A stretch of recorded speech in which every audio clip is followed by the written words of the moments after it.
आप अपना नाम बताओ सबसे पहले। मेरा नाम मुबश्शिर अली है। आप मैं आप फ्रेशर थे या काम कर रहे थे? नहीं, मैं काम कर रहा था। अच्छा, काम कर रहे थे तो आपने कोर्स करने की क्यों सोचा? सर, कोर्स करने का इसलिए सोचा क्योंकि हम जो काम करते थे वो सिर्फ अंदाजे से करते थे, क्योंकि हमने जो दूसरी शॉप पे रह के सीखा था वो सिर्फ अंदाजे से सीखा था। कहाँ से कहाँ जंपर मारना है काम हो जाएगा, मगर क्यों मारना है ये कुछ पता नहीं है, किस लिए मारना है कुछ पता नहीं है। मतलब काम करते थे थोड़ा बहुत, मगर सब अंदाजे से करते। कि यहाँ पे बुकिंग इसीलिए नहीं मिलती, आप चाहे मैं हैंड टू हैंड बुकिंग करा लें आ जाए, ऐसा नहीं होता है। पहले से ही जो है फुल हो जाता है।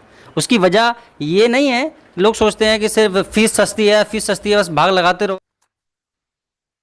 जैसे अपने पास में कोई भी डेड मोबाइल आता है तो आप उसको क्या चेक करें और कैसे समझना है? तो सबसे पहले चार्जर डेटा के अंदर आने के बाद, जैसे आप देख रहे हैं, अब यहाँ अच्छे से समझना है।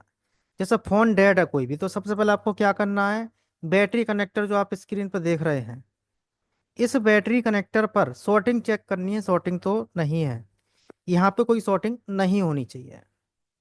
इसके बाद में जहाँ भी चार्जिंग आईसी, अब आईसी सब पता लगा सकते हैं, मैंने बताया है। तो ये चार्जिंग आईसी है। चार्जिंग आईसी के बाद जो आप कॉइल देख रहे हैं यहाँ पे, किसका है? बीपीएच का। दूसरा नंबर क्या है कि बीपीएच लाइन शॉर्ट नहीं होनी चाहिए।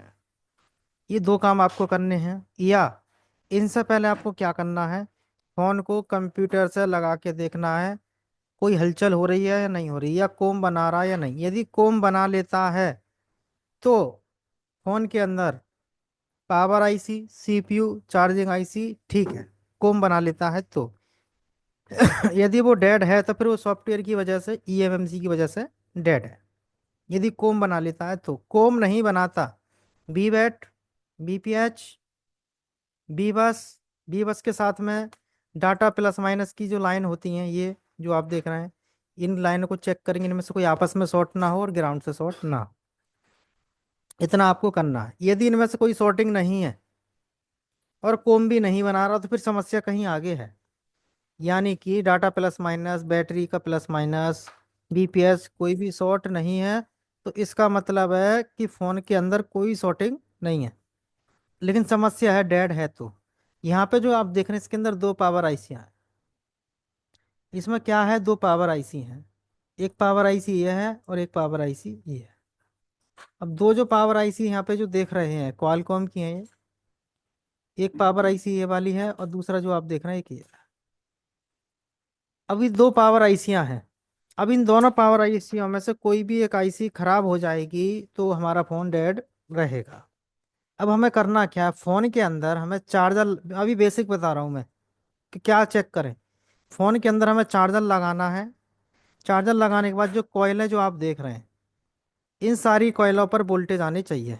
एक दो कॉइल पर नहीं आते हैं जो कि नेटवर्क की होती हैं, जो सिम लगाने के बाद आते हैं। सब पर चेक करना है तो आपको सिम लगानी है और सब पर वोल्टेज चेक करने हैं।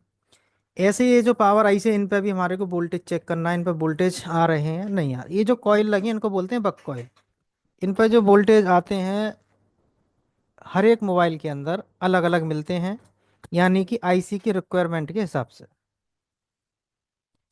अब इन पे वोल्टेज है तो आईसी है ठीक है। मान लो इन सारी कॉइलों पे वोल्टेज ओके है तो फिर हमें कुछ नहीं करना है, सीपीयू और ईएमएमसी रबल करना पड़ेगा। अब इनमें से किसी भी कॉइल पर ही वोल्टेज नहीं है, किसी पर नहीं है, तो आईसी खराब होगी, रिवॉल्व करेंगे, चेंज करेंगे। ऐसे ही इसके अंदर।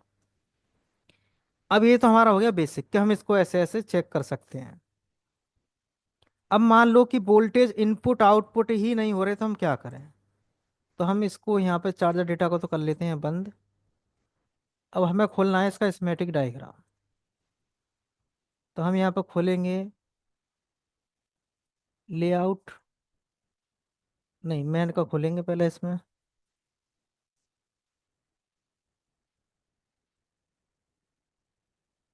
लेआउट खोलेंगे, मैन का स्मेटिक खोलेंगे।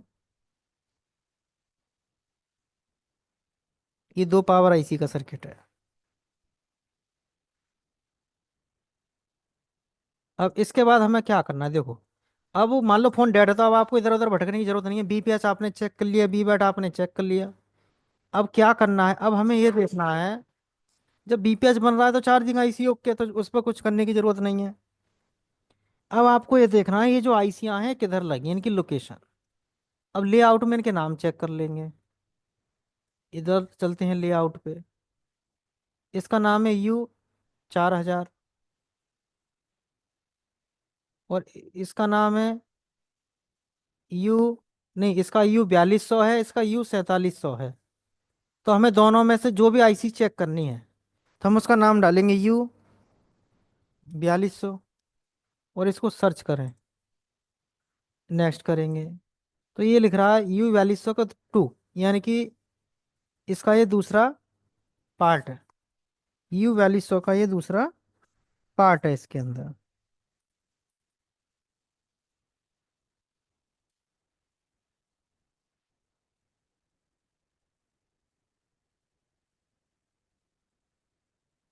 अब इसके अंदर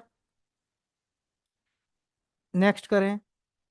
ये पार्ट 4 आया, एक ही आईसी है, 4 पार्ट दिखा नहीं। 4 पार्ट का मतलब ये है कि कोई भी चीज़ एक जगह नहीं, जैसे आप कॉपी पे लिखते हैं, नोटबुक पे जब आप लिखते हैं, नोटबुक पर लिखने के बाद में जब वो पेज भर जाता है तो हमें पेज पलटना होता है। इसी तरीके से यहाँ पे एक पेज पर कोई चीज़ नहीं आ पा रही है तो नाम वही है U 4200, तो 1 2 3 4 5 6 इस तरीके से दिखा रखे हैं कि क्रम वाइज इसके पार्ट ये हैं। ये 5, ये 6, ये 3, ये 1, यानी कि शुरुआत यहाँ से है। तो पार्ट 1 के अंदर ये बता रहे हैं इस आईसी के अंदर जो पिनें हैं वो इतनी पिनें ग्राउंड है। अब पिन कैसे गिनते हैं इसकी वीडियो मैंने यूट्यूब पे अभी अपलोड की है, एक बार आप उसे देखेंगे तो समझ में आ जाएगा, और मैंने अभी बताया था पिछली क्लास में। अब यहाँ पे जो है इनकी जो पिनें हैं, इतनी पिनें जो है इसके अंदर ग्राउंड है, जो नाम दिए हैं पार्ट 1 के अंदर। पार्ट 2 में क्या दिया है यहाँ पे,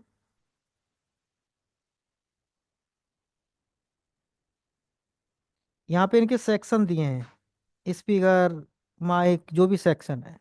तो इनसे फोन रेड नहीं होता स्पीकर माइक से। फिर हम क्या करेंगे, नेक्स्ट पार्ट 4 पे आ गए। 3 भी चेक करेंगे। पार्ट 4 पे आने के बाद हम यहाँ देखेंगे ये क्या दिखा रहे हैं यहाँ पे पार्ट 4 के अंदर। ये कोयलें लगी हैं, 1 2 3 4 5। बोर्ड में चेक कर लेते हैं कितनी कोयलें हैं इसके पास। देखिए, 1 2 3 4 5 6 7 8 9 10 11, बहुत कोयले हैं। लेकिन यहाँ तो ये 5 दिखा रहे हैं। 1 2 3 4 5, बाकी की कहाँ गई, इसके दूसरे पार्ट में होंगी। पार्ट 3 पे आए हम। ठीक है, पार्ट 3, ये पार्ट 5 है, यानी कि 5। कुछ कॉइल उधर थी, 1 2 3 4 5 5 5, ये हो गई, तो हो गई पूरी कॉइल है। अब ये जो कॉइल हैं किस लिए हैं, इन कॉइलों का काम क्या है, देखो। बैक मारते हैं, एक बार पीछे वाली पे चलते हैं। यहाँ आने के बाद हमने देखा कि अब इतना तो सबको मालूम है कि बीपीएच क्या है, कहाँ से आता है, सबको पता है, बता रखी है। अब ये बीपीएच लाइन जिस आईसी से बनेगी, उस आईसी से जब बन जाएगी तो सबसे पहले ये जो पावर आईसी है इसको ऑन करने के लिए इन कैपेसिटरों पर आनी चाहिए। अब ये कैपेसिटर कहाँ है, 4300, 1 2, 43 6 5, यानी कि ये कैपेसिटर हमें कहाँ खोजना है, यहाँ पे खोजने हैं।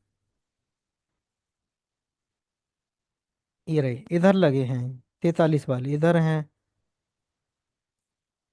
यानी कि ये कैपेसिटर इधर है। बोर्ड में आप चेक करेंगे किधर है, यानी कि ये कैपेसिटर ये रहे, कुछ इधर हैं, कुछ इधर दिए। ये किसके हैं, बीपीएस लाइन के हैं। जैसे ही आप बैटरी या चार्जर लगाते हैं, जैसे ही बीपीएस सप्लाई आपकी बनेगी तो यहाँ पे वोल्टेज इनके आ जाएंगे। इनपुट की है ना सर सर ये ये? बीपीएस की हाँ, सप्लाई कितनी आएगी सर यहाँ पे? यहाँ पे आएगी आपका कम से कम 3.6, ज़्यादा से ज़्यादा जी 4.12। इनपुट की है ना सर हाँ कैपेसिटर? जी, बीपीएस जब बनेगी सबसे पहले इस पे तीन इनपुट होगी पावर आईसी के। तीन होगी, हाँ जी बिल्कुल। जब पावर आईसी पे देखो ये बीपीएस इनपुट हो रही है इसमें, जब बीपीएच इसमें इनपुट हो जाएगी तो फिर उसके बाद होगा क्या, यानी कि पावर आईसी के अंदर बीपीएच जो जा रही है C 4300, 4300 से पावर आईसी की 9 और 18 नंबर की बॉल पर जा रही है। ध्यान से समझना, बीपीएस सप्लाई यहाँ से पावर आईसी की 9 और 18 नंबर की बॉल पे जा रही है अंदर। जब इस बॉल पर बीपीएच पहुंच जाएगी पावर आईसी के अंदर तो होगा क्या, इसमें यहाँ लिखा है VDD S1, इसका मतलब voltage drain to drain. Switch mode power supply, S का मतलब होता है एस एम। अब यहाँ पे 9-10 नंबर पे वोल्टेज आ जाएंगे बीपीएच के, तो ये कह रहे हैं कि आउटपुट में आपको ये देखना है S1। तो आउटपुट कहाँ है इसका, ये लिख रहा है S1, इसी के ठीक सामने। ऐसे ही बीपीएच दूसरी सप्लाई आप देख रहे हैं यहाँ पे 8 नंबर पे आ रहा है 4301 से। तो इससे कह रहे हैं कि आउटपुट में आपको क्या देखना है, S2। तो S2 ये रहा। जब बीपीएच लाइन आपकी यहाँ पे S1 आ जाएगी तो होगा क्या,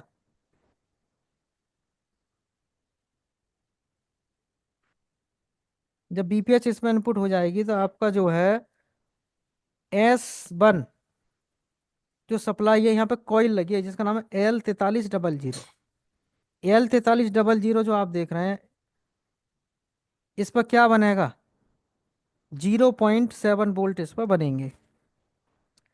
वोल्टेज VREG का मतलब होता है वोल्टेज रेगुलेट। एस का मतलब सर होता फिर है लिखा कहाँ है इस पर? ये रहा 0.7। हाँ, 0 पॉइंट, पी का मतलब पॉइंट। हाँ, यहाँ पे जो वोल्टेज बनेगा इस कॉइल पर 0.7 वोल्टेज बनने चाहिए, इस कॉइल पे 0.7 वोल्टेज बनने चाहिए। इसके बाद इस कॉइल पे बनना चाहिए 0.6। इन पे इतने ही बनेंगे, ना ज़्यादा ना कम। अब इसके अंदर क्या रहेगा कि जैसे ही बीपीएच 9 और 18 पे आ जाएगा और ये कॉइल आईसी की कितनी पिनों तक टच होनी चाहिए अंदर, 19, 28, 38, 3 बॉलों पर।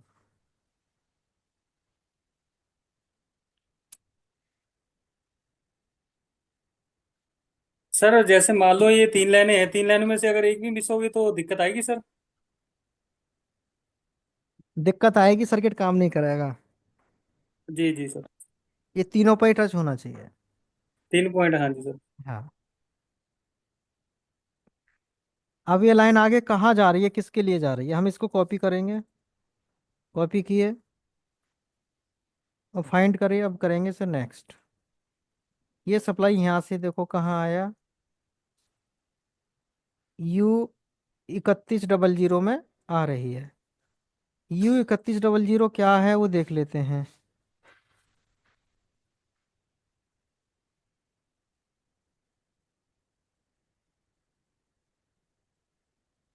देखो ये क्या है, U3100 CPU,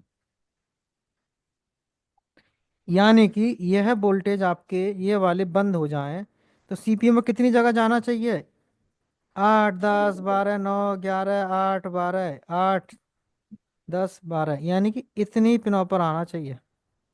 ये पूरा सेक्शन डेड हो जाएगा सर ये तो। हाँ जी, सीपीयू बंद हो जाएगा इसमें पिन कोई छूटती है तो। अब ये छूट जाती है तो आपको क्या करना होगा, इसका मैं बिटमैप भी खोल देता हूँ।